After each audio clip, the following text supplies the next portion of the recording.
Jumpa lagi rekan-rekan sekalian bersama saya Hans Kumarullah di Respon Populer. Selamat menjalankan ibadah puasanya. Semoga Allah memberikan kita nikmat kesehatan, kekuatan, dan keimanan untuk menyelesaikan secara konsisten kewajiban kita sebagai umat muslim untuk menjalankan ibadah puasa di sisa Ramadan ini. Ya, semoga Ramadan kita ini, puasa kita di Ramadan kali ini itu menjadi berbeda dari Ramadan sebelumnya. Dan semoga kita mencapai satu titik yang ingin kita gapai dalam hal menjalankan ibadah puasa, yakni adalah ketakwaan kepada Allah Subhanahu wa Ta'ala. Teman-teman sekalian, pada kesempatan ini saya ingin memberi respon saya kembali berkaitan dengan memang persoalan yang sepekan lalu kita secara bersama gitu, masif kita soroti secara bersama. Hampir keseluruhan bangsa Indonesia menyorotinya dari Sabang hingga sampai Merauke. Lalu kemudian hari ini persoalan ini agak sedikit kemudian teralihkan perbincangannya. Hari ini kita saksikan adalah pemberitaan berkaitan dengan arus mudik. Nah, itu masif sekali. Hampir setiap hari, hampir setiap saat kita disuguhkan dengan pemberitaan arus mudik di sana. Ya, yang sesungguhnya sih bagi saudara-saudara kita yang di pulau-pulau terpencil atau di memang yang tidak keluar, yang netap saja itu kurang begitu membutuhkannya, seperti ya saya kira seperti itu. Nah, walaupun tetap kita doakan yang lagi sedang mudik, semoga diberi pertolongan oleh Allah biar sampai kepada keluarga tercintanya dan bisa berkumpul bersama dengan keluarga tercinta gitu ya. Jadi kita tetap mengingatkan untuk harus tetap hati-hati di sana, hati-hati di jalan, mematuhi ketentuan lalu lintas gitu ya. Semoga lalu lintasnya, perjalanan mudiknya sampai dengan tujuan dengan aman dan ditolong oleh Yang Maha Kuasa di sana. Nah, teman-teman sekalian, konteks yang ingin saya beri respon hari ini adalah berkaitan dengan Undang-Undang TNI. Nah, kembali lagi saya ingin mengangkat berkaitan dengan hal ini. Kenapa? Karena saya kira di akhir Ramadan ini kita justru kemudian disuguhkan dengan pemberitaan arus mudik, dan apa yang menjadi urgensi di dalam konteks kita bernegara malah justru diabaikan. Awalnya Undang-Undang TNI ini kemudian disoroti secara tegas di sana, disoroti secara keras, dan disoroti secara masif di sana. Banyak yang mengawal, ikut serta dalam konteks mengawal Undang-Undang TNI ini. Tetapi belakangan kemudian pelan-pelan persoalan ini mulai teralihkan. Nah, saya mulai mencurigai, dan walaupun sebetulnya ini telah menjadi kebiasaan di dalam setiap kali kita menjalankan ibadah puasa Ramadan gitu. Tapi saya secara pribadi mengira jangan sampai kemudian persoalan ini saya menduga jangan sampai justru arus mudik ini menjadi satu momentum di mana mengalihkan perbincangan anak bangsa hari ini, yang dimana kita lagi tengah bicara soal masalah urgensi kenegaraan. Undang-Undang TNI ini adalah merupakan bagian daripada hal penting dalam konteks kita bernegara. Arus mudik sebentar lagi bakalan selesai. Sementara Undang-Undang TNI ini akan selalu, sepanjang Indonesia masih tetap menjadi NKRI, sepanjang masih menjadi Negara Kesatuan Republik Indonesia. Karena ini adalah produk hukum dalam konteks kita bernegara. Kita mengamini itu. Yes, bagaimana tidak? Orang Indonesia adalah negara hukum. Yes, ini adalah produk hukum. Maka dia akan selalu membersamai kita di fase-fase kita, sepanjang kita masih tetap berpegang teguh dalam konteks kita bernegara dalam Negara Kesatuan Republik Indonesia. Nah, teman-teman sekalian, saya mau ingin mengatakan begini. Jika saya diberi pilihan berkaitan dengan Undang-Undang Perampasan Aset dan Undang-Undang TNI, maka saya lebih cenderung memilih Undang-Undang Perampasan Aset. Kenapa tidak Undang-Undang TNI? Bukankah kemudian keamanan dan persatuan negara lebih cenderung mesti harus dipilih sebagai bentuk bagian daripada the first choice?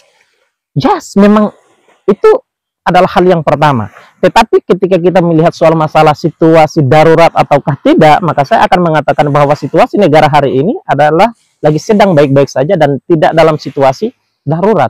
Malah justru sebaliknya, Indonesia dalam konteks hari ini itu lebih cenderung digerogoti dari aspek korupsinya. Indonesia hari ini tengah lagi beber-bebernya keuangan negara dirampok oleh kelompok-kelompok tertentu yang kemudian hari ini ditersangkakan oleh Kejaksaan Agung dan kemudian lagi sedang diselidiki.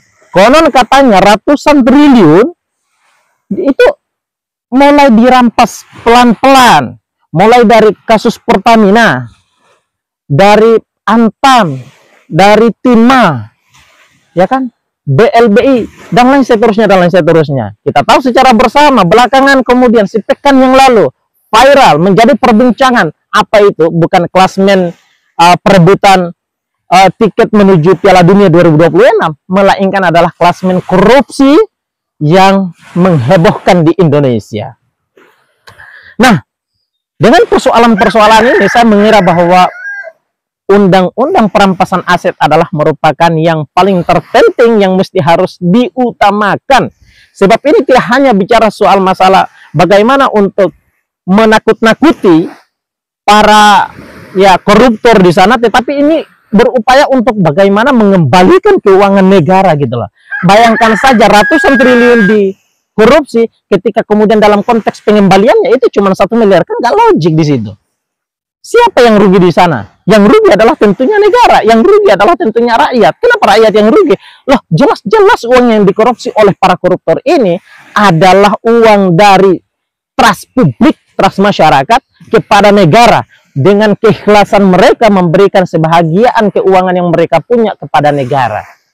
Keikhlasan itulah yang kita sebut sebagai pajak dalam bernegara.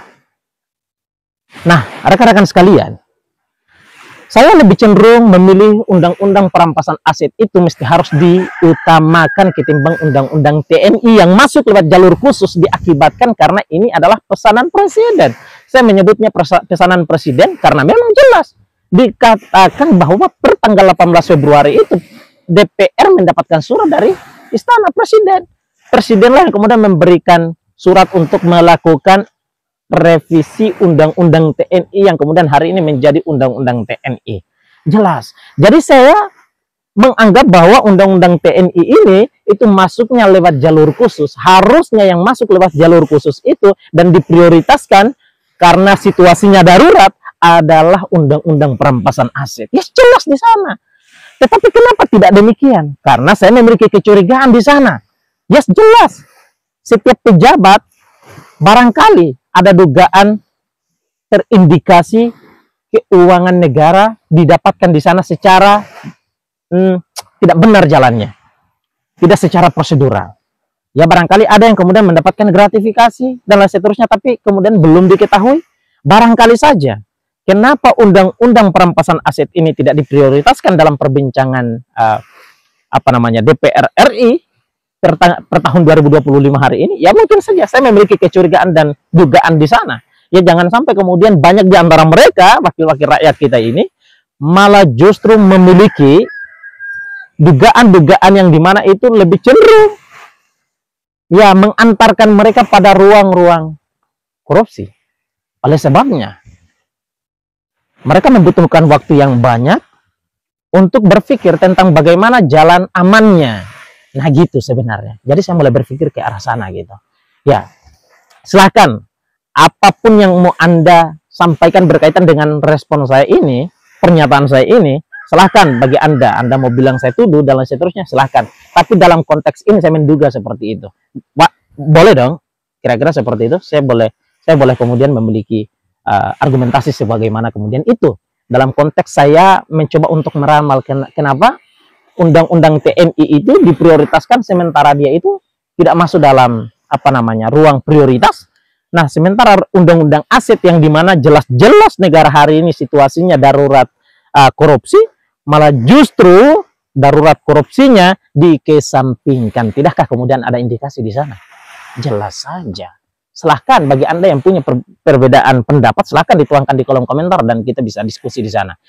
Jadi teman-teman sekalian, saya lebih cenderung mengatakan bahwa undang-undang perampasan aset itulah yang mesti harus dikedepankan. Karena ini berkaitan dengan keuangan negara. Uang masyarakat di sana. Ratusan triliun di sana. Ini sedikit membuat kita sedih walaupun tidak benar adanya gitu. Pemberitaan berkaitan dengan PT Antam yang konon katanya kerugiannya mencapai 5,9 triliun. Dahsyat. Walaupun dibantah oleh Kejagung bahwa tidak benar dan mereka tidak menyampaikan hal demikian, tetapi bayangkan saja kira-kira jika keuangan negara mencapai angka itu. kerugiannya mencapai angka itu. Tidakkah kemudian bangsa Indonesia secara menyeluruh tidak rugi di sana? Nah, jelas.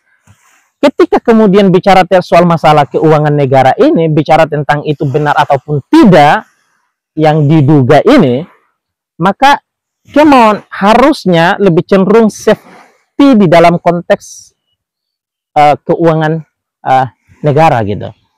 Kita mesti lebih safety di dalam konteks menjaga keuangan negara itu. Yo, come on. Apa yang menjadi kurang di sana kita mesti masukkan.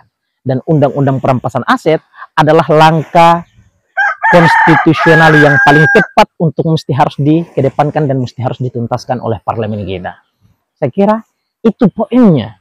Undang-undang perampasan aset itulah yang harus dikemukakan, yang harus diprioritaskan, yang harusnya masuk lewat jalur khusus untuk bicara berkaitan dengan hal ini. Yes, ini dalam konteks menjaga keuangan negara. Ya, karena logikanya kan tidak sehat jika ratusan triliun yang dikorupsi yang dikembalikan cuma 1-2 miliar. Yang dimana bisa saja keuangan negara lebih cenderung banyak keluarnya untuk membiayai pada para penyidik kita. Ya, ketimbang pengembaliannya tadi. Katakanlah penyidiknya membutuhkan keuangan 4 miliar, katakanlah. Lah pengembaliannya 3 miliar. Tidakkah kemudian kita tidak rugi di sana? Jelas. So that's why saya kira memang undang-undang perampasan aset ini mesti harus dikedepankan dan memang mesti harus diprioritaskan untuk diselesaikan. Yes, ini dalam upaya untuk menjaga secara safety keuangan negara kita. Terima kasih teman-teman sekalian. Mungkin itu yang bisa dapat saya sampaikan. Silahkan tuangkan di kolom komentar pendapat Anda. Assalamualaikum warahmatullahi wabarakatuh.